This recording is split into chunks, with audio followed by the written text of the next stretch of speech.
नमस्कार साथियों, एक बार फिर से स्वागत है आपका करंट अफेयर खास सेशन में, जिसमें हम बात करते हैं करंट अफेयर की, साथ ही साथ करते हैं उनका एनालिसिस। तो आइए शुरू करते हैं आज के प्रमुख करंट अफेयर्स।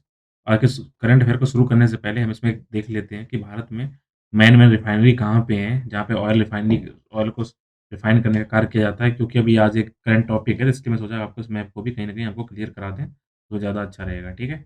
आइए देखते हैं कहाँ-कहाँ रिफाइनरी है। तो सबसे पहले अगर हम बात करें देश के अंदर रिफाइनरी के बारे में, जहाँ पे ऑयल रिफाइन किया जाता है, तो नॉर्थ से चलते हैं, आपके बठिंडा में है, पानीपत में, मथुरा में, ये स्टेट आपको पता ही होंगे, तो बताने की ज़रूरत है नहीं, बस नाम याद रखिएगा। बरौल, बीना में मध्य प्रदेश के अंदर है, कोयली है गुजरात के अंदर, बाडीनार रिफाइनरी है, जामनगर रिफाइनरी जो काफ़ी इम्पोर्टेंट है, ये कहाँ पे है आपकी गुजरात के अंदर है, मुंबई के अंदर 2 हैं, ये जो रिफाइनरी कहाँ पे है महाराष्ट्र के अंदर है, बैंगलोर कर्नाटक के अंदर है, कोच्चि आपकी रिफाइनरी लगी हुई है केरला के अंदर। अगर हम बात करें नीरामनम की, कुडलोर के बारे में या चेन्नई के बारे में, ये तीनों मिलाकर कहाँ पे हैं, तमिलनाडु के अंदर हैं। तातीपाका की बात करें तो आपका कहाँ पे आएगा इस टाइम आंध्र प्रदेश के अंदर, वाइजैक भी आंध्र आंध्र प्रदेश के अंदर आएगा। इसके अलावा पारादीप जो आपकी यहाँ पे उड़ीसा के अंदर है, हल्दिया आपकी पश्चिम बंगाल में है, बरौनी आपकी झारखंड के अंदर है, फिर बंगनगाँव, दि दिगवाई, गुवाहाटी और नुमालीगढ़ी ये सारी जो रिफाइनरी है देश के अंदर है, जो कहीं न कहीं आपको क्या है, इसको पढ़ने के बारे में, जानने के बारे में की ज़रूरत है। तो यदि आप चाहते हैं इसी तरह की और भी आपकी नॉलेज मिलती रहे, तो आप जुड़िए मेरे यूट्यूब चैनल आपके सद्या के साथ। इसमें ना केवल आपको करंट अफेयर बताई जाती है, बल्कि उनको डिटेल में समझाने की कोशिश भी की जाती है, जिससे कि आप अपने कॉन्सेप्ट भी क्लियर कर सकें और आगामी आने वाले एग्ज़ाम की आपकी परीक्षाएँ भी अच्छे से तैयारी कर सकें। तो इसी तरीके के लिए आपको जुड़ने के लिए आप जुड़े रहिए मेरे यूट्यूब चैनल आकांक्षा सद्या के साथ। आइए शुरू करते हैं, अब इनकी डिटे आज देखते हैं आज के करंट अफेयर क्या हैं। यदि हम आज के प्रमुख करंट अफेयर देखें, आज की प्रमुख चर्चा ये बनी हुई है कि इस टाइम देश के जो मुख्य चुनाव आयुक्त हैं, तो मुख्य चुनाव आयुक्त इस टाइम कौन है? सुशील चंद्रा, ध्यान रखिएगा अगर आपसे प्रश्न नहीं आता है। इस टाइम देश के मुख्य चुनाव आयुक्त कौन है? तो वो कौन है? सुशील चंद्रा। और साथ ही साथ अन्य चुनाव आयुक्त एक मुख्य चुनाव आयुक्त के अलावा जो दूसरे चुनाव आयुक्त हैं, वो है राजीव कुमार। इनके अलावा अनूप पांडे क्या हुए हैं? अभी हाल ही में प्रधानमंत्री कार्यालय के बुलावे पर वहाँ पे उनसे बातचीत करने गए हैं और उन्होंने बातचीत की है। और जब इन्होंने बातचीत की, तो आपको बताना चाहिए इस टाइम पे लगभग 5 राज्यों में, जिसमें कि आपका पंजाब है, उत्तर प्रदेश है, तो जैसे जो बड़े राज्य हैं, यहाँ पे चुनाव होने जा रहा है, तो इस चुनाव की बातचीत को क्योंकि प्रधानमंत्री जी ने की है, तो कहीं न कहीं चुनाव आयोग की स्वतंत्रता को लेकर क्या हुआ है, सवाल खड़े हो गए हैं। इसके बारे में देखेंगे कि आखिर चुनाव आयोग के पास क्या बातचीत करने का अधिकार था या उन्होंने गलत किया है। इसके अलावा जम्मू और कश्मीर परिसीमन आयोग ने, जिसको कि सर्वोच्च न्यायालय के जो रिटायर्ड न्यायाधीश हैं, न्यायमूर्ति रंजना प्रकाश देसाई हैं, उन्होंने की अध्यक्षता में क्या किया गया था, उन्होंने उसके जो आपका परिसीमन आयोग है, उसको देखते हुए उन्होंने क्या-क्या कुछ सिफारिशें दी हैं, उसमें ये बोला है कि जम्मू है, उसको क्या किया जाए, इस संभाग को 6 सीटों के लिए और कश्मीर संभाग के लिए 1 सीट को बढ़ाया जाए। तो कुल मिलाकर इन्होंने 6+1 7 सीटें बढ़ाने की इन्होंने बात कही और 7 सीटें मिलाकर जो पहले 83 थी, अब इनकी टोटल कितनी सीटें हो जाएँगी 90। इसके अलावा उन्होंने ये भी बोला है कि एससी क्लास को यानी अनुसूचित जाति और अनुसूचित जनजाति के लिए यहाँ पे 16 सीटें क्या किया जाए, आरक्षण दिया जाए। भारत में 2022 से शुरू होने वाले आगामी वित्तीय वर्ष तक 4 श्रम संहिताओं, जो कि मज़दूरी, सामाजिक सुरक्षा, व्यावसायिक सुरक्षा और औद्योगिक संबंधों से है, इसको लागू करने की संभावना की जा रही है, क्योंकि जो पहले 44 जो कोड थे, उनको अब क्या करके टोटल किसमें कन्वर्ट किया गया है, 4 के अंदर ला दिया गया है। इसके तहत अब क्या होगा, अब सामान्य तौर पर आपको रोज़गार और कार्य संस्कृति से संबंध कई पहलू से बदल सकते हैं, जिससे क्या होगा, कर्मचारी जो अपने घर तक जो वेतन ले जाते हैं, इसके अलावा जो काम के घंटे हैं, वो काम के घंटों के अलावा पूरे सप्ताह में कितने दिनों तक आप काम करेंगे, उन सब के बारे में क्या आएगा, कहीं न कहीं डिटेल में चीज़ें अब आएँगी। बात करेंगे भारत और ताइवान के बारे में, क्योंकि क्या हुआ है, भारत और ताइवान ने क्या किया है, एक नई अपनी दोस्ती का हाथ बढ़ाते हुए क्या हुआ है, भारत के अंदर अब ताइवानी फर्म द्वारा क्या किया जाएगा, फ्री ट्रेड एग्रीमेंट अर्थात मुक्त व्यापार समझौता के तहत यहाँ पर सेमीकंडक्टर के निर्माण शुरू करने की यहाँ पे बात की जा रही है। आपको बता दें, ये महत्वपूर्ण कदम है, जो न केवल इनमें आपस में इनके रिश्ते प्रगाढ़ करेगा, बल्कि कहीं न कहीं द्विपक्षीय रूप से इनके आर्थिक जुड़ाव को और भी व्यापक करने के लिए ये आगे की पहल है। केंद्र सरकार द्वारा सौर ऊर्जा का उपयोग करने के लिए अवशिष्ट जल के से सहित जो हरित हाइड्रोजन हाइड्रोजन ईंधन है, अर्थात ग्रीन हाइड्रोजन जो फ्यूल है, उसका उपयोग करने की योजना बनाई जा रही है। आपको बता दें, ग्रीन हाइड्रोजन के फ्यूल को बनाने के लिए आपको इलेक्ट्रोलाइज़र का उपयोग करने की वो ज़रूरत होती है। इसमें इलेक्ट्रोलाइज़र के उपयोग करने की बात इन्होंने कही है। सरकार ने हाल ही में लोकसभा में जैव विविधता विधेयक जारी 2021 जारी किया है, जिसके बारे में बात करेंगे। साथ ही साथ भारत ने अपने ओपन एक्रेज लाइसेंसिंग पॉलिसी अर्थात OALP open acreage licensing policy यानी खुला रकबा जो पॉलिसी होती है इनको यहाँ पे लाइसेंस देने के लिए, इसके 7वें दौर की वार्ता करते हुए तेल और गैस के 8 ब्लॉकों को और पेशकश कर दिया, जो मैंने आपको स्टार्टिंग में मैप दिखाया था। तो आपको बता दें, इससे क्या होगा, जब और नए ब्लॉक आएँगे तो इससे कहीं न कहीं क्या होगा, काफ़ी वहाँ पे अन्वेषण हो सकेगा, खोजें हो सकेंगी, जिससे क क्या होगा, कहीं न कहीं घरेलू उत्पादन में वृद्धि होगी, जब खोजें की जाएँगी और वृद्धि जब होने से क्या होगा, कहीं न कहीं आयात में कमी आएगी और हमारा देश क्या होगा, आत्मनिर्भर बनने की कोशिश में लग जाएगा। तो अब जितनी मैंने आपकी खबरें पढ़ी हैं, उन सभी को देखते हैं आज की न्यूज़ में क्या-क्या इनमें इम्पोर्टेंट है आपका। सबसे पहले देखेंगे उन टॉपिक्स के बारे में, जो यूपीएससी अगर अगर आप तैयारी करते हैं, उसका जीएस पेपर 2 से लिंक है। इसके अलावा जितने भी आप स्टेट के पीसी एग्ज़ाम कर तैयारी करेंगे या फिर कहीं और से आपको क्वेश्चन आते हैं, उसमें किसमें आपको विभिन्न संवैधानिक पदों की नियुक्तियाँ कैसे होती हैं, उनकी संवैधानिक निकायों की कार्यकारी शक्तियाँ क्या होती हैं, उससे लिंक टॉपिक है क्योंकि चुनाव आयोग की निष्पक्षता पे सवाल खड़ा हो गया है। ईपीएम कार्यालय में बुलाने के बाद वहाँ पे इन्होंने बातचीत की ऑनलाइन माध्यम से। तो देखते हैं आखिर मुद्दा है क्या? और क्यों ऐसा बोला जा रहा है कि चुनाव आयोग की निष्पक्षता पर सवाल विपक्ष लगातार खड़े कर रहा है, ऐसा क्या हुआ है? इसमें क्या हुआ है, उन्होंने ये बात कही थी कि जो केंद्रीय कानून मंत्रालय है, उन्होंने सीधा बोला है कि उनका ये कहना है कि जिन्होंने जो ऑनलाइन बात की वो आधिकारिक संचार के तहत बात की गई थी, जिनमें क्या हुआ है, चुनावों में कैसे सुधार किया जा सके, उनमें चुनाव को सही तरीके से कैसे चलाए जा सकें, इसके बारे में चर्चा की गई थी। एक तरीके की इन्फॉर्मल जो हमेशा बातचीत होती है, उसी तरह की वहाँ बातचीत है। आपको बता दें अगर संविधान में क्या प्रावधान किया गया है, तो चुनाव आयोग की अगर बात करें तो चुनाव आयोग को संविधान के 300 आर्टिकल जो 324 है, 324 के तहत उसको कुछ ज़िम्मेदारियाँ दी गई हैं और कुछ शक्तियाँ मिली हैं। तो और आपको बता दें, चुनाव आयोग क्योंकि चुनाव आ रहे हैं काफ़ी चर्चा में, तो आप ध्यान रखिएगा। चुनाव आयोग जो आपको बता रहे हैं इस टाइम पे किस आर्टिकल के थ्रू है भारतीय संविधान में, वो आर्टिकल 324 के तहत है। तो आप देखें कि सरकार और चुनाव आयोग के बीच में कैसे-कैसे बातें संचार हो सकते हैं। तो जो जब भी कोई बात होगी इनके बीच में हमेशा जो बात होती है, हमेशा किसके बीच में होगी? उनके जो नौकरशाह हैं, यानी कि जो एडमिनिस्ट्रेटिव पोस्ट में हैं, उनके माध्यम से ही बात होती है और या तो इसके लिए कोई भी जो भी प्रशासनिक मंत्रालय है, इसके तहत कानून मंत्रालय आ सकता है, गृह मंत्रालय आ सकता है। इस तरीके से केवल आप क्या करें, सुरक्षा बलों की तैनाती को लेकर बातें कर सकते हैं। साथ ही साथ इसमें जब भी कभी गृह सचिव के द्वारा इनको बुलाया जाता है, तो जब गृह सचिव बुलाते हैं तब बातचीत होती है और इसमें जब होता है, उसमें तीनों आयुक्त वहाँ पे मौजूद रहते हैं। साथ ही साथ इसमें क्या होता है, कानून मंत्रालय देश की कानून बारीकियों को भी इसमें बताते हैं और उम्मीद की जाती है कि आयोग क्या करेगा, अपनी स्वायत्ता यानी ऑटोनोमस बॉडी को अपनी क्या करेगा, संरक्षित करेगा, साथ ही साथ क्या करेगा, कोई ऐसा भी कार्य नहीं करेगा जो संवैधानिक सुरक्षा के विपरीत हो, चाहे वो किसी की गवर्नमेंट हो, क्या हो, ऐसे उनसे उम्मीद की जाती है। तो अब देखते हैं आगे क्या होता है। बस विपक्ष हंगामा कर रहा है कि लोग क्यों मिलने गए चुनाव से पहले, तो दिक्कतें आ रही हैं। तो आपको बता दें 324 आर्टिकल ध्यान रखिएगा। बात करेंगे जम्मू और कश्मीर के परिसीमन आयोग के बारे में, तो आप इसका ध्यान रखिएगा। ये न्यायमूर्ति जो रंजना प्रकाश देसाई हैं, उनकी अध्यक्षता में किया गया है। उन्होंने यहाँ पे कुछ चीज़ें बढ़ाने की बात की गई है। ये भी भारतीय संविधान के जो ऐतिहासिक आधार है, उससे लिंक टॉपिक है। तो आप सबसे पहले अगर आप जम्मू-कश्मीर का मैप देखेंगे, तो आप पहले देखिएगा जो ये जो इलाका था यहाँ पे, यहाँ से लेकर पूरा जम्मू-कश्मीर था, उसको 2 पार्ट में, एक तरफ लद्दाख और एक तरफ जम्मू और कश्मीर बाँट दिया गया है। तो जम्मू और कश्मीर की बात की जा रही है क्योंकि इतना ही पोर्शन बचा है। जो यहाँ पे पीओके है उसको क्या किया है, लद्दाख को दे दिया गया है, तो आगे जब हमारा हिस्सा बनेगा तो हम ये हमारा लद्दाख में क्षेत्र आएगा।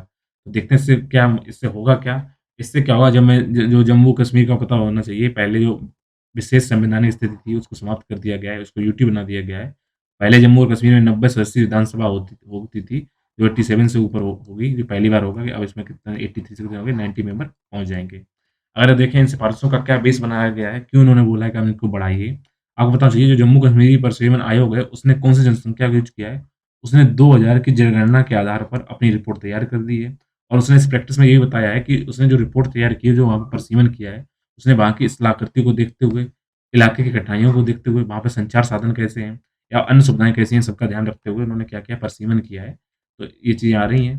तो जम्मू कश्मीर के अगर परिसीमन की बात करें तो उसको क्या किया गया है, स्टार्टिंग में 25 विधानसभा क्षेत्रों को बनाने के लिए सबसे पहले 1951 में यहाँ पे पहले एक्सरसाइज की गई, जब ब्यास यहाँ एक्सरसाइज है। उसके अलावा फिर दूसरा पहला पूर्ण प्रशीवन आयोग यहाँ पे जो बात की गई थी वो 1981 में किया गया था। और उस टाइम पे इसको 1981 की जनगणना के आधार पर इसको जो सिफ़ारिश की गई थी तब हुई थी 1995 में हुई थी। तब से लेकर आज तक वहाँ पे कोई प्रशीवन हुआ नहीं है, अंतिम 1995 में हुआ था। अब 2021 में हो रहा है। 2020 में जब उसको यूटी का दर्जा दिया गया था तो उसकी प्रशीवन आयोग को गठन किया गया। उनसे बोला गया कि आप 2011 की जनगणना को बेस बनाइए, उसी के आदेश पे आपके वहाँ पे कितनी केंद्र शासित प्रदेश में कितनी सीटें होंगी, कम होंगी, ज़्यादा होंगी, उनमें विभिन्न जातियों का प्रतिनिधित्व कितना होगा, रिज़र्वेशन सीटें कितनी होंगी, इन सब के बारे में बात की जाए। तो उन्होंने अब क्या बोल दिया, 83 से बढ़ाकर उन्होंने संख्या कितनी कर दी है, 90 कर दी है। इसके अलावा उन्होंने जो पीओके इलाका है उसमें 24 सीटों को अलग और रखा है। कुल मिलाकर कितनी 90 प्लस 24 की बात कही है क्योंकि पीओके भी अपने कब्जे में है नहीं, उसकी बात ये कर नहीं रहे हैं। तो आप बार-बार इसमें सुन रहे होंगे कि परसीमन आयोग ने ये किया, परसीमन आयोग ने भी वो किया। तो हम ये देखते हैं कि यहाँ पर कि परसीमन आयोग का यहाँ से क्या लेना मतलब क्या है, परसीमन आयोग क्या होता क्या है? तो आपको बता दें जब भी क्या होता है, कोई भी चुनाव होता है, सपोज़ करिए कि जब चुनाव हुआ तो पिछले 5 साल बाद जब चुनाव होते हैं, तो 5 साल चुनाव के बाद में क्या होता है, जब 5 साल हो जाते हैं, विभिन्न क्षेत्रों में क्या होती है, जनसंख्या कहीं न कहीं बढ़ जाती है, कहीं कम हो जाती है, ऐसा चलता रहता है। तो जो जो परिसीमन होता है वो जनसंख्या के आधार पे किया जाता है, जिससे क्या हो, अगर मेंबर ऑफ पार्लियामेंट के वोट हों, तो पूरे देश का जो मेंबर ऑफ पार्लियामेंट है, वहाँ पर समान जनसंख्या का क्या करे, वो प्रतिनिधित्व करे।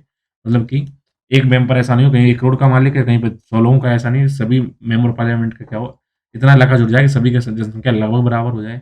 अगर राज्य में चुनाव होता है, जितने मेंबर ऑफ लेजिस्लेटिव असेंबली हैं, उनके अंदर जितने भी उनका क्षेत्र आता है विधायकों का, तो उसमें भी क्या हो, जनसंख्या लगभग सभी की बराबर हो जाए। तो इसलिए हर बार क्या किया जाता है, हर जनसंख्या गणना के बाद में 10 साल बाद में परसिमन आयोग गठन करने की बात कही गई है। तो आपको बताते हैं, जम्मू और कश्मीर के लिए परसिमन आयोग का गठन पिछले साल 6 मार्च को किया गया था। ये केंद्र शासित प्रदेश अब बन गया। बताते हैं कि अब जम्मू कश्मीर, लद्दाख 2 नए केंद्र शासित प्रदेश बने हुए हैं। इस तरीके से देश में कुल कितने यूटीज़ बन गए हैं? 8 हो चुके हैं।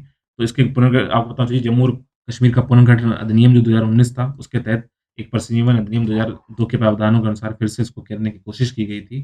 तो आपको मैंने बता दिया परसिमन शब्द का क्या अर्थ है, उसको मैंने समझा दिया। उसको अगर आपको परिभाषा शब्द में देखें, तो ये उस राज्य में क्षेत्रीय निर्वाचन क्षेत्रों की सीमाएँ या सीमाएँ तय करते हैं, जिससे क्या हो, विधायकी निकाय के चुनाव हो सकें। और देखिए एक्साइज़ करता कौन है? तो परसिमन आयोग क्या होता है, इसके पास अगर बात करें, तो परसिमन आयोग ही परसिमन की तैयारी क्या करता है, डिसाइड करता है कि कौन-सी कहाँ पर क्या हो, बाउंड्री क्या किए जाएँ, कितना क्षेत्र आना चाहिए, कितना क्षेत्र बाहर बाहर जाना चाहिए। और ये काफ़ी शक्तिशाली होता है, क्योंकि अगर एक बार इसने अपनी परसिमन के आदेश दे दिए कितना होगा, तो उसको फिर किसी भी अदालत में आप चुनौती नहीं दे सकते हैं। ये स्वतंत्र होता है, आप उसको आप चेंज नहीं करवा सकते हैं। कोई भी कितना भी प्रभावशाली व्यक्तित्व क्यों है, कोई भी पोस्ट पे हो, अगर एक बार परसिमन आयोग ने कह दिया है, तो वही चलेगा, फिर आपको उसमें कोई भी चेंजमेंट नहीं हो सकता है। इस आयोग के अंदर बात की जाए, तो बेसिकली इस आयोग में 3 मेंबर होते हैं। तो 3 मेंबर में क्या होते हैं, एक तो चेयरमैन आपके होंगे। तो चेयरमैन होते हैं, वो क्या होते हैं, तो वो सुप्रीम कोर्ट के या तो रिटायर्ड जज होते हैं, या फिर वर्तमान में काम करने वाले जज होते हैं। इसके अलावा यहाँ पर चीफ इलेक्शन कमीशन हो सकते हैं, या फिर अन्य इलेक्शन कमीशन हो सकते हैं, या फिर इनके द्वारा कोई भी जो नॉमिनेटेड इंसान होगा, वो इसका मेंबर हो सकता है। इसके अलावा फिर क्या होता है, स्टेट का जो होते हैं, जिस राज्य की बात होती है, उस राज्य का स्टेट का क्या होते हैं, चीफ इलेक्शन कमीशन होते हैं। वो इसमें 3 इस तरीके से, वो 3 सदस्य बनते हैं। अगर परसिमन आयोग की बात की जाए, तो अनुच्छेद परसिमन किसके हिसाब से निर्धारण किया जाता है, जो एमपी के लिए होगा, यानी संसदीय क्षेत्रों के लिए होगा, तो वो आपका आर्टिकल कितना आता है, 82। अगर आप राज्य के लिए बात करते हैं, राज्य के लिए अनुच्छेद 170 के तहत इसमें परसिमन आयोग की बात कही गई है। बात करेंगे 4 श्रम कोड के बारे में, कि क्या नए श्रम कानून बनाए जा रहे हैं, कौन संहिताएँ लाई जा रही हैं। ये टॉपिक आपका सरकार की नीतियाँ और उससे संबंधित मुद्दों से है। तो आपको देखें श्रम कोड क्या बात कर रहे हैं, क्या हुआ है, और इसका कुछ विरोध भी किया जा रहा है। जो 4 श्रम कोड है, इसमें क्यों विरोध किया जा रहा है? इन्होंने, जो इसकी ट्रेड यूनियन है श्रमिकों की, उनका ये कहना है, जिस प्रकार से 3 कृषि कानूनों को निरस्त किया गया है, इसी तरह से क्या किया जाए, कि वो भी चाहते हैं अब आगे इसका आंदोलन करेंगे, जिससे क्या होता है, वो ऐसी कोड ऑफ कंडक्ट बनाना चाहते हैं, ऐसे ऐसी आचार संहिता बनाना चाहते हैं, जिससे क्या हो कि कानूनों में थोड़ा सुधार हो सके। तो आप देखते हैं कि आखिर में ऐसे क्यों वो विरोध कर रहे हैं, क्या चर्चा दिक्कत आई, क्या हुआ है? तो उसमें क्या हुआ, ट्रेड यूनियन की ये माँगे हैं कि आपने 4 कानून बनाए हैं। 4 कानून में 2 कानून है मज़दूरी, सामाजिक सुरक्षा, उसके उनके हिसाब से वो सही हैं, उन्हें आप तुरंत लागू कर दीजिए। जबकि अन्य जो 2 कानून हैं, जो कि औद्योगिक संबंध और व्यावसायिक सुरक्षा को लेकर हैं, उनकी आप समीक्षा कीजिए, तब लागू करिए। तो इस तरीके से आप 2 में वो हाँ कर रहे हैं, और 2 कानूनों में वो मनाही कर रहे हैं कि आप इनको क्या करिए, इनकी दोबारा समीक्षा कीजिए, तब आप आगे लागू करिए। तो देखते हैं श्रम संहिताएँ हैं क्या-क्या हैं। आपको बताना चाहिए, जो पहले टोटल श्रम कानून थे वो 44 थे। अब उन 44 श्रम कानूनों को कन्वर्ट कर दिया गया है, और 44 को कन्वर्ट करके कितने में बाँट दिया गया है, 4 श्रेणियों के अंदर रखा गया है। इन 4 के अंतर्गत कौन-कौन से आए हैं? वेज कोड कोड, अर्थात उसकी वेतन कैसा होना चाहिए। सोशल सिक्योरिटी संहिता, इसमें कोड है, जो कि सामाजिक सुरक्षा संहिता है। व्यावसायिक सुरक्षा है, और स्वास्थ्य और काम करने की स्थिति संहिता इसी में शामिल है, व्यावसायिक सुरक्षा के अंतर्गत। और एक है औद्योगिक संबंधी संहिता। तो बेज कोड और सामाजिक सुरक्षा वे लोग तैयार हैं, जबकि व्यावसायिक सुरक्षा, जिसके अंदर स्वास्थ्य और काम करने की स्थिति है, और औद्योगिक संबंध है, इनको वो सही नहीं मानते, इनको ये चाहते हैं इनकी समीक्षा हो। आपको बताते हैं कि सभी चारों संहिताएँ पहले पारित हो चुकी हैं, और इसकी राष्ट्रपति को सहमति मिल चुकी है, इसका अर्थात ये कानून बन चुका है। तो ये लोग विरोध क्यों कर रहे हैं? तो 4 कोड के बारे में इसलिए विरोध कर रहे हैं। इसमें अगर हम बात करें, इसमें जो चारों संहिता है, इसमें पहला क्या है, जो वेतन के ऊपर है, इसमें क्या होगा, ये वेतन सभी जितने भी संगठित क्षेत्र के लोग हों, चाहे चाहे असंगठित क्षेत्र को, इस चीज़ का ध्यान रखिएगा, दोनों क्षेत्रों को, ऑर्गेनाइज़ सेक्टर को और अनऑर्गेनाइज़ सेक्टर के सभी कर्मचारियों पे ये लागू होगा। ये उनके वेतन को लेकर, उनके बोनस बोनस जो उन्हें मिलता है, उनको क्या करता है, रेगुलेट करने की बात करता है। इसका उद्देश्य क्या होता है, हर उद्योग के अंदर, हर व्यापार के अंदर समान प्रकृति के जो कर्मचारी हैं, उनके श्रम हो, पारिश्रमिक हो, उनका भी क्या हो, इक्वल आए। इसके अलावा इनको व्यवसायिक सुरक्षा की बात की जाती है। व्यवसायिक सुरक्षा के अंतर्गत इनके स्वास्थ्य की स्थिति को, काम करने के इन घंटों के बारे में बात की जाती है। तो इसमें ये घोषणा की गई है, अगर कोई भी प्रतिष्ठान जिसके अंतर्गत 10 या 10 से अधिक श्रमिक काम करते हैं, तो वहाँ पर क्या होगा सभी खानों और डॉक यार्डों में क्या होगा, उनकी स्वास्थ्य और सुरक्षा की स्थिति को बार-बार रेगुलेट किया जाएगा, देखा जाएगा, उनकी स्थिति को सही करने की बात कही गई है। सामाजिक सुरक्षा की बात की जाए तो इसमें ना इस सोशल सिक्योरिटी के अंतर्गत मातृत्व लाभ से संबंधित भी इसमें कानून शामिल किए गए हैं। औद्योगिक के अंतर्गत इसमें किया गया है 3 कानूनों को समाहित करते हुए औद्योगिक विवाद अधिनियम 1947, ट्रेड यूनियन अधिनियम 1926 और औद्योगिक रोजगार स्थायी आदेश अधिनियम 1976 को 46 को सॉरी इसमें शामिल करके औद्योगिक संबंधी संहिता बनाई गई है, जिसके अंदर क्या किया गया है, बड़े पैमाने पर उद्योगों के श्रम अनुपालन जो होते हैं, उनके बोझ को कम करने के लिए देश के ऊपर जो बोझ था उसको कम करने की कोशिश की गई है। तो इनमें से देखते हैं समस्याएँ कहाँ पे आ रही हैं, तो जो व्यावसायिक स्थिति के अंदर जो समस्या है उसमें क्या बोला जा रहा है, जो नियमित काम करने वाले लोग हैं उनके काम के घंटों के जो प्रावधान 8 घंटे से अधिक अगर वो काम करते हैं, उसमें क्या लचीलापन नहीं दिया गया है कि आपको सीधा बोल दिया गया है आप सिर्फ कितना काम करेंगे, 8 घंटे काम करेंगे। तो 8 घंटे का अगर आपको आगे करना है, पीछे करना है उसके बारे में कोई चर्चा नहीं की गई है। इसके अलावा क्या किया है जो वहाँ पर अंशकालीन कर्मचारी हैं, जो कॉन्ट्रैक्ट बेस पे लगे हुए हैं, तो ये कोड क्या करता है उनके बारे में किसी भी तरीके के प्रावधान की बात नहीं करता, तो थोड़ी दिक्कत क्या है उनका क्या होगा जो या कॉन्ट्रैक्ट बेस पे लगे हुए हैं, अंशकालीन रूप से लगे हुए हैं जो 2-4 महीने के लिए कार्य करते हैं। साथ ही साथ इसमें क्या होता है कर्मचारियों के वेतन जो प्रावधान से प्रभावित हो रहे हैं उनके बारे में कोई बात नहीं कही गई है। इनमें सबसे बड़ी दिक्कत क्या आ रही है, श्रम संहिताएँ क्या करती हैं, इनका पालन ना करने पर दूसरे अपराधों और आधिकारिक इन डिफ़ॉल्ट के लिए व्यवसायियों पर जुर्माना भी लगाती हैं, जिससे क्या होता है, अधिकांश जो व्यवसायी छोटे व्यवसायी हैं, वो श्रम संहिता प्रावधानों को अपनाने और लागू करने की स्थिति में नहीं है, क्योंकि अब क्या करते हैं, अगर कोई दिक्कत आती है, तो उन पे जुर्माना लगाते हैं। तो छोटे व्यापारी हैं, वो सही से अपना कार्य नहीं कर पा रहे हैं, तो उतना जुर्माना भरने में भी सक्षम नहीं है, तो उसमें सबसे बड़ी दिक्कत यहाँ पे आ रही है, तो देखते हैं इसका क्या होता है। इन चीज़ों की दिक्कतें आ रही हैं। तो सबसे बड़ी इसमें ये भी बात बोली गई है कि सबसे बड़ी दिक्कत क्या आएगी, उनको लगता है कि इन पे जो प्रावधान बनाए गए हैं, उनमें कहीं न कहीं थोड़ी चर्चा की भी कमी है। बात करेंगे भारत-ताइवान संबंध के बारे में और देखते हैं कि भारत-ताइवान ऐसा क्या हुआ है कि ताइवान भी इससे बहुत खुश है और कहीं न कहीं भारत को ज़्यादा फ़ायदा मिलने वाली है। तो देखते हैं इसमें क्या लॉजिक दिया गया है, क्या बातें होती हैं। तो इसमें देखना होगा आपको बताएँ जो ताइवान है, वो ताइवान क्या करता है बेसिकली सेमीकंडक्टर के निर्माण के लिए जाना जाता है। सेमीकंडक्टर क्या होता है जब भी आप कोई भी चिप देखते हैं या फिर आपको लैपटॉप होते हैं या आपका कहीं न कहीं कंप्यूटर होते हैं, जो भी जितने भी आपके जो इलेक्ट्रॉनिक डिवाइस हैं, इसमें एक बड़ी-सी चिप लगी होती है। उसमें छोटे-छोटे से ऐसे कंडक्टर से लगे होते हैं, उसी को सेमीकंडक्टर उसमें कुछ लगे होते हैं। तो आजकल सेमीकंडक्टर का व्यापार काफ़ी बढ़ रहा है, तो उसको उसी के निर्माण संयंत्र को भारत में अगर बात की जा रही है ताइवान के साथ आप भारत में आकर स्थापित करिए, तो इससे फ़ायदा क्या होगा? ऐसा ताइवान किसी दूसरे देश में पहली बार करेगा क्योंकि सिर्फ़ अभी तक ताइवान संयुक्त राज्य अमेरिका में अपना ऐसा संयंत्र स्थापित कर चुका है। इसके बाद अब अगर भारत में स्थापित होता है, तो हम दूसरे देश हो जाएँगे, जिससे इस तरीके की सुविधाएँ हमें मिलेंगी और आजकल जो क्योंकि बाज़ार सेमीकंडक्टर का है, तो हम कहीं न कहीं से लाभान्वित होंगे। अगर देखें कि ताइवान को लेकर हमारी स्थिति क्या है, भारत क्या देता है, तो हम बता दें आपको, ताइवान पर भारत की जो नीति है, वो एकदम स्पष्ट है और सुसंगत है। वो और ये है, उससे व्यापार करने, निवेश करने और टूरिस्ट को बढ़ावा देने के लिए वो बातचीत करना हमेशा उसका ध्यान केंद्रित रहता है।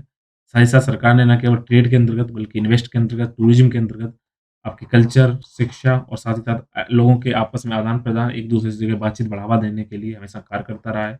ये भी इसका कार्य हमेशा अच्छा रहा है। इसके अलावा बस दिक्कत क्या है कि अभी तक भारत ने कभी फ़ॉर्मली उनके साथ डिप्लोमैटिक संबंध स्थापित नहीं किए हैं। बस आपस में व्यापार करते रहते हैं, संबंध जोड़ते रहते हैं। लेकिन हमें कभी कोई फ़ॉर्मेलिटी नहीं दिखाई है, कोई भी फ़ॉर्मल डिप्लोमैटिक सेंटर नहीं बनाए हैं, आपस में कोई बातचीत नहीं की है।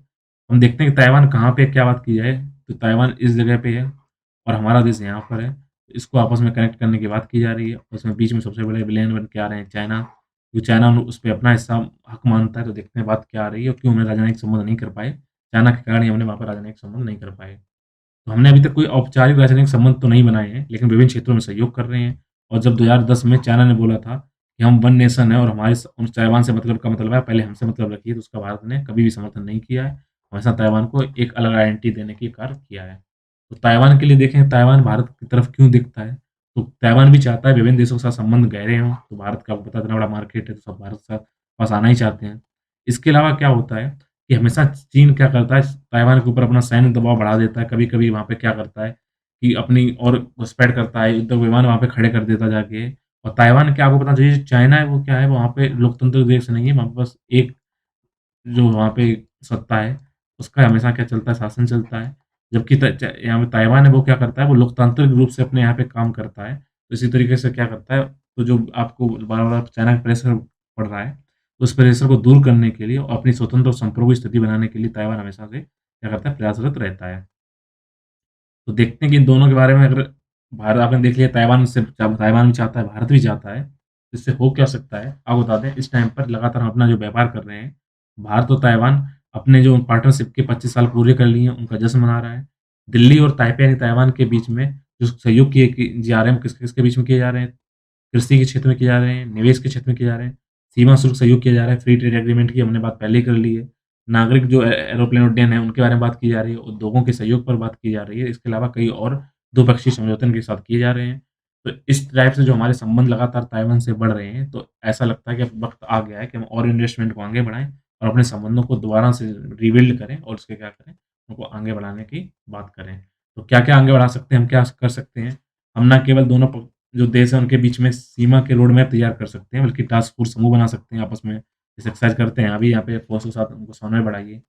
साथ ही साथ हम स्वास्थ्य क्षेत्र में क्या कर सकते हैं, आपस में सहयोग कर सकते हैं, क्योंकि ताइवान की अपनी जो जैव अनुकूलन जो प्रौद्योगिकी है, उसके माध्यम से हम जो वर्तमान में जो कुछ मूल्यवान चुनौतियाँ हैं, जो जैव संबंध क्षेत्रों में उसको हम निपट सकते हैं, तो ताइवान की टेक्नोलॉजी को हम वहाँ से ले सकते हैं। तो अब हम देखते हैं कि भारत ने क्यों औपचारिक रूप से उनके संबंध नहीं बना पाए, तो कहीं न कहीं उसका चाइना क्या था, कहीं न कहीं उसका रीज़न था। अब ये देखते हैं कि चाइना ने क्या दिक्कत क्या है। चाइना क्या करता है हमेशा से one country two nation two policy वाला सीन करता है, कि चाइना का ये मानना है कि जो ताइवान है वो इसका हिस्सा है। अगर ताइवान का इतिहास देखें, तो जब गृह युद्ध होता है चाइना के अंदर, तो वहाँ पर क्योमिंतांग है वो हार जाते हैं और वहाँ से क्या वो या वो उनको राष्ट्रवादी माना जाता है। वो इसको चाइना को छोड़कर कहाँ निकल जाते हैं, वो चले जाते हैं द्वीप पर भागने को मजबूर हो जाते हैं और ताइवान जाकर द्वीप पे जाकर 1994 में बस जाते हैं। और ये भी बोलते हैं अगर उन्हें फ्यूचर में मौका मिला तो वो चाइना में शासन करने ज़रूर आएँगे। तो इस तरीके से क्या होता है, तो ताइवान बोलता है कि हम स्वशासित हैं और हम स्वतंत्र हैं, हमारा चाइना से कोई लेना-देना नहीं, हमने आपको अलग से बसाया हुआ है। जबकि वहीं पर चाइना का ये मानना है कि हम 1-2 व्यवस्था ज़रूर हैं, लेकिन हम एक ही कंट्री हैं, वन कंट्री टू सिस्टम वाली पॉलिसी वो चलाता है। जिस हिसाब से वो हांगकांग में चलाता है, उसी तरफ से वो क्या करता है, ताइवान को भी बोलता है कि आप अपने सारे रूल बनाइए, लेकिन आपकी विदेशी नीति कैसी होगी, फॉरेन पॉलिसी आपकी कैसी होगी, इसके बारे में और रक्षा का आपकी जो आपकी सिक्योरिटी वाली बात आ गई, उसका और सारी संचार जो होगा, उसके बारे में हमसे डिसाइड करिए। बाकी सारी चीज़ें आप चलाइए, तो ये दिक्कत यहाँ पे आ रही है। वर्तमान में बात की जाए, तो वर्तमान पर ताइवान पर चीन लगातार अपना दावा करता रहा है और साथ ही साथ उसने क्या बोल दिया है, अगर इस क्षेत्र में कोई और देश क्या करें, अगर मान्यता देते हैं ताइवान को अलग कंट्री के रूप में, तो वो उनके साथ राजनीतिक संबंध नहीं रखेगा। तो इसी को देखते हुए लोग इनके आपस में ताइवान से थोड़ा दूर रह रहे हैं। अब देखते हैं जीएस पेपर 3 से लिंक टॉपिक के बारे में और बात करेंगे ग्रीन हाइड्रोजन के बारे में। तो केंद्रीय जो सौर ऊर्जा जो मंत्रालय है, उन्होंने ये बात बोल दी है कि हम हाइड्रोजन का क्या करेंगे, प्रोडक्शन चालू करेंगे और अगर हाइड्रोजन का हमें प्रोडक्शन चालू करना है, तो हमें कहीं न कहीं क्या चाहिए होगा, हमें उसके लिए चाहिए होगा इलेक्ट्रोलाइज़र। इलेक्ट्रोलाइज़र के साथ-साथ हम अपशिष्ट जल को यूज़ करते हुए हम हाइड्रोजन का उत्पादन करेंगे। ये टॉपिक आपका पर्यावरण के संरक्षण से संबंधित मुद्दे हैं। तो देखते हैं कि हाइड्रोजन इतना इम्पोर्टेंट क्यों है? क्यों भारत कह रहा है कि हम कुछ चालू करने वाले हैं और हम कोशिश करेंगे कि इसको हम सही से प्रोडक्शन कर पाएँ। तो देखते हैं बेसिकली हो क्या रहा है।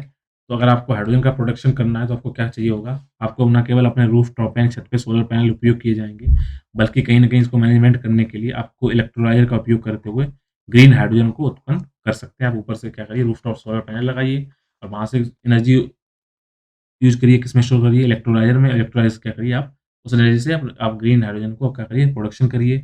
इसके उत्पादन में आपको एनर्जी के लिए लाइट चाहिए होगी और जो पानी चाहिए होगा, उसकी जो लागत आएगी वो काफ़ी कम होगी।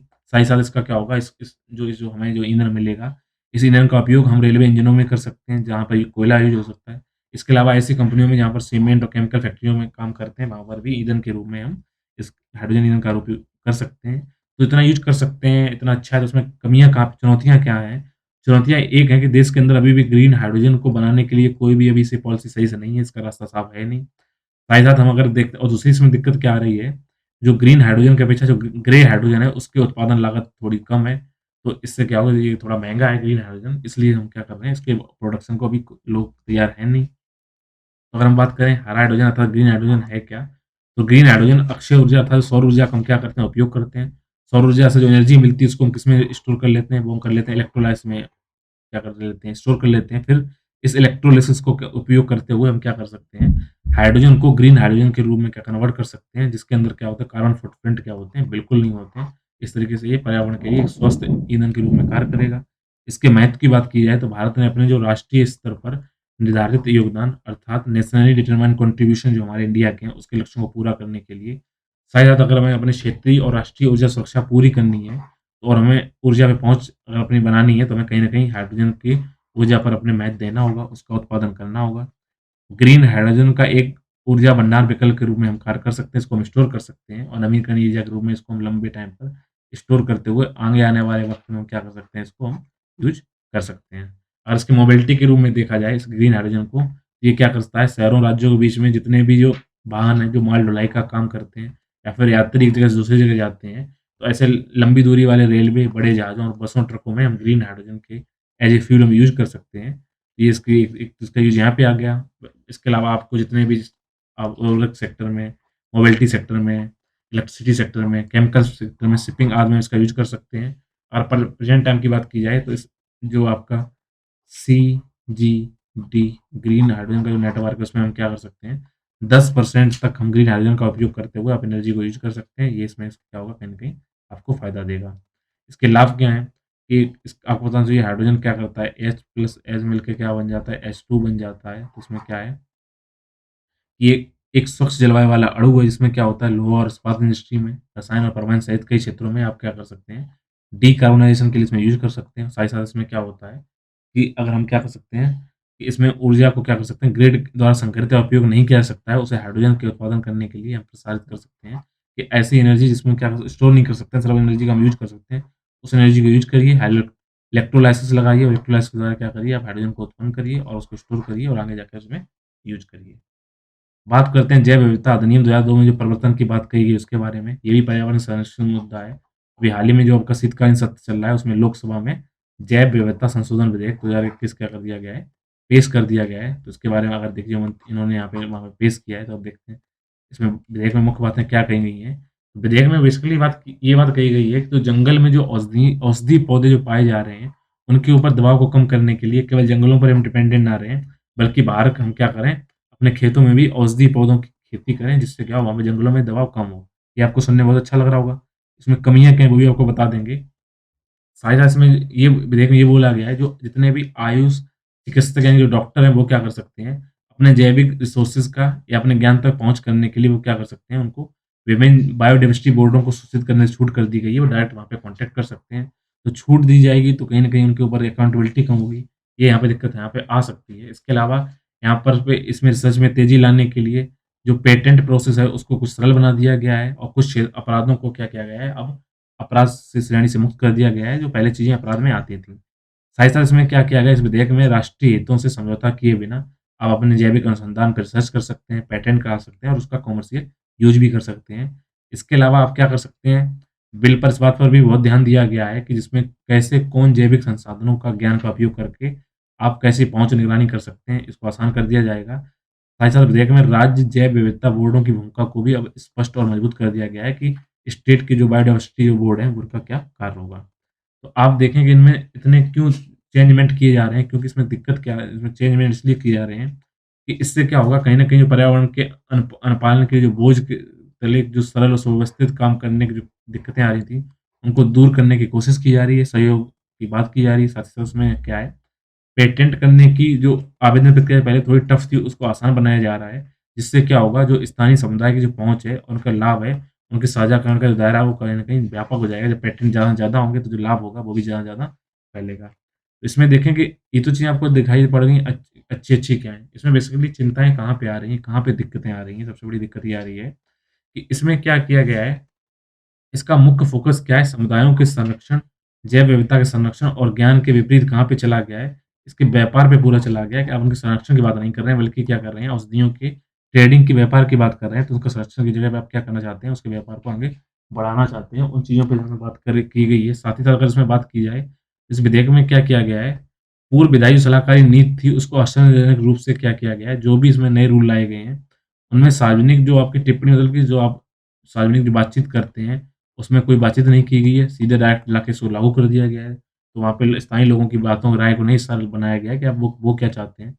फाइनल्स में क्या किया गया है, स्थानीय समुदायों की जो हिस्सेदारी कम कर दी गई है, तो उसमें कहीं न कहीं क्या किया गया है, उनकी रक्षा, उनके संरक्षण और साथ ही साथ उसमें जो प्रस्तावित संशोधन है, वो स्पष्ट कर दिए गए हैं कि जो स्थानीय लोगों को क्या होगा, इसके बारे में उसमें कुछ नहीं दिया गया है। कई कार्यकर्ताओं का ऐसा भी कहना है कि जो आयुष मंत्रालय है, अब वो केवल क्या कर रहा है, लाभ को देख रहा है और उसके अलावा उसको कुछ लेना-देना नहीं है, कुछ भी करते रहो। आसानी से क्या करना है, कैसे दोहन करेंगे, इसके बारे में कोई उन्हें लेना-देना नहीं है। इसके अलावा बिल ने क्या किया है, जैव उपयोग शब्द को बाहर कर दिया है, तो इसमें जो बायो जो यूज़र की बात की जा रही थी, जो आपको जैव उपयोग की बात की जा रही थी, उसमें अब इसमें नहीं रखा गया है। बल्कि इसमें क्या किया गया है, इसके साथ-साथ इसमें प्रोत्साहन और जैव पर्क जैसी गतिविधियों को एक श्रृंखला में छूट दे दी गई है और पूरा-पूरा फ़ोकस कहाँ कर दिया गया है, कॉमर्शियल आपको ट्रेडिंग के लिए इसमें पूरा वहाँ पर फ़ोकस कर दिया गया है। साथ-साथ इसमें क्या दिक्कत आ रही है, ये जो बिल है, इसमें दिक्कत यहाँ पे आ रही है, जो औषधीय पौधों को पहले अधिनियमित करने की छूट देता है, जिससे क्या होगा, यह पता लगाना अब व्यावहारिक बिल्कुल नहीं रह जाएगा कि कौन से पौधे जंगल में उगाए जा रहे हैं, कौन से पौधे आपके बाहर उगाए जा रहे हैं, कौन कितने प्रामाणिक हैं, तो सारा एक साथ इसमें समूह हो जाएगा, ये सबसे इसमें दिक्कत आती है। तो जैव विविधता अधिनियम जो आपका 2002 था, उसमें वही बातें की गई थी, निष्पक्ष रूप से लाभों का बँटवारा लेते टाइम क्या था, पारंपरिक ज्ञान और जैव विविधता के संरक्षण की बातें की गई थी, उसमें ये वाली बात थी, अब इसमें हटा दी गई है। साथ ही साथ इसमें क्या था, आपकी जो समृद्ध जैविक विविधता थी, उसकी चोरी ना हो सके, उसका ज्ञान क्या कोई दूसरा देश ना पेटेंट करा सके, उसको ध्यान किया गया था। इसके अलावा यहाँ पे स्थानीय लोगों को और स्थानीय समितियों को, राज्य बोर्डों को भी इसमें शामिल करते हुए उनकी बातों को भी ध्यान में रखा गया था और इन्हें दीवानी न्यायालय की शक्तियाँ प्रदान की गई थी। जो अब चीज़ें कहीं न कहीं ढीली की जा रही हैं, जिससे हो सकता है कहीं न चल के आपकी जो पारंपरिक खेती थी जो जंगलों के अंदर, उसका कहीं दोहन ना हो जाए, ये दिक्कत आ सकती है। आज हम बात करेंगे खुला रकबा लाइसेंसिंग नीति के बारे में। जिसको बोलते हैं ओपन एक्रेज लाइसेंसिंग पॉलिसी।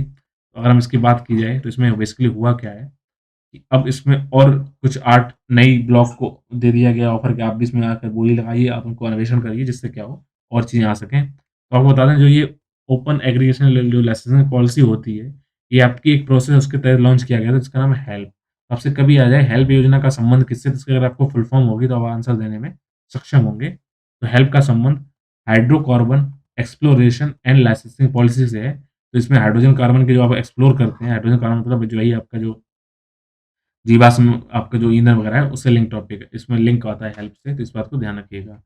इसमें साथ ही साथ क्या है कि ऐसी कंपनियाँ वो आप उनको आप बुलाते हैं, उनको कहते हैं आप इसमें इन्वॉल्वमेंट रहिए और तेल और गैसों का पता लगाइए और उसके तहत आप भी लाभान्वित होइए और हमारे जो रिज़र्वायर है उनको यूज़ करके आपका करिए कहीं न कहीं देश में भी आप जो हम विदेशों से चीज़ें आयात कर रहे हैं, उनको यहाँ पे अपने देश में आत्मनिर्भर बनाने की कोशिश करिए।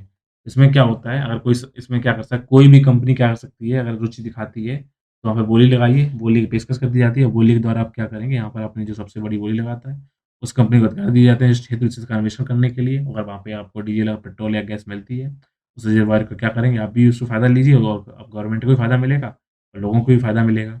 तो इस तरीके की बात उसमें की जाती है और उसमें जो लाभ होता है उसको राजस्व को किया जाता है, आपस में साझाकरण मॉडल के द्वारा पेश किया जाता है, उसका मूल्य निर्धारण किया जाता है। तो इसी के साथ अपने करंट अफेयर एनालिसिस कंप्लीट होता है। उम्मीद है आपको ये टॉपिक समझ में आ रहे होंगे। मिलेंगे नए सेशन में एक नए टॉपिक के साथ। तब तक के लिए आप जुड़े रहिए मेरे यूट्यूब चैनल आकाश विद्यालय के साथ। Thank you.